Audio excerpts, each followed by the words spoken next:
Hi friends, welcome back to Mariam సాక్సే kitchen. ఈరోజు మనం ఎంతో tasty and spicy Rayalaseema chutney ఎలా చేయాలో చూద్దాం రండి. ముందుగా గ్యాస్ ఆన్ చేసుకొని కడాయి పెట్టుకుందాం. అందులో ఆయిల్ పెట్టుకున్నానండి.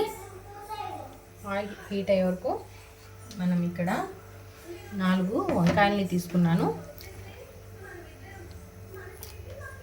ఆయిల్ హీట్ అయింది కదండి. ఇప్పుడు ఇందులోకి మనం చిన్నగా కోసి పెట్టుకున్న వంకాయని డీప్ ఫ్రై చేసుకుందాం.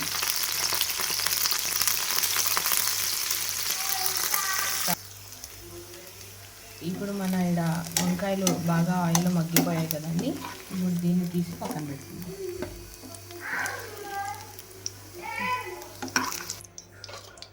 ఇప్పుడు ఇదే కడాయిలోకి మనం పచ్చిమిరపకాయలు మరియు ఎర్రగడ్డలు కోసి పెట్టుకున్నామని దాన్ని డీప్ ఫ్రై చేసుకుందాం. అలాగే ఇందులోకి ఇక్కడ నేను పెద్ద సైజు 3 టమోటాలు తీసుకున్నానండి, అది యాడ్ చేసుకున్నాం. అలాగే కొత్తిమీర పుదీనాని యాడ్ చేస్తున్నానండి.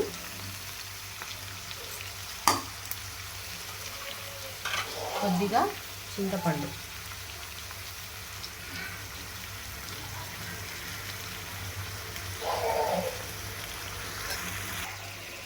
యాడ్ చేసుకున్నాం కదండి. ఇప్పుడు వీటినన్నిటినీ బాగా ఒక 5 మినిట్స్ మగ్గనిద్దామండి స్లో ఫ్లేమ్లో. ఇప్పుడు ఇక్కడ ఇవన్నీ బాగా ఫ్రై చేసుకున్నాం కదండి. ఇప్పుడు ఇందులోకి మనం కొద్దిగా జీలకర్ర, రుచికి సరిపడినంత ఉప్పుని యాడ్ చేసుకున్నామండి. ఇప్పుడు ఒక 1 మినిట్ దీన్ని ఫ్రై చేస్తాం.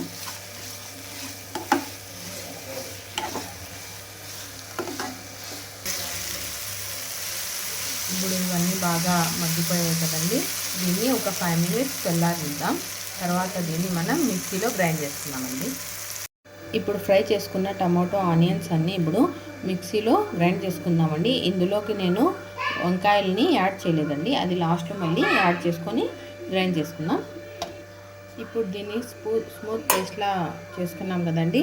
ఇప్పుడు ఇందులోకి ఈ వంకాయలని యాడ్ చేసుకుందాం. దీన్ని ఒకసారి గ్రైండ్ చేసుకుందాం. ఇప్పుడు స్మూత్ పేస్ట్ చేసుకున్నాం కదండి. దీన్ని సర్వ్ చేసుకున్నాను. అంతే అండి, ఎంతో టేస్టీ అండ్ స్పైసీగా ఉండే రాయలసీమ చట్నీ రెడీ అండి. మీరు కూడా ట్రై చేయండి. ఎలా ఉందో నాకు కామెంట్ చేయండి. మీకు ఏమన్నా డౌట్స్ ఉంటే నాకు కామెంట్ చేయండి, లైక్ చేయండి, షేర్ చేయండి, సబ్స్క్రైబ్ చేయండి. థ్యాంక్ యూ అండి.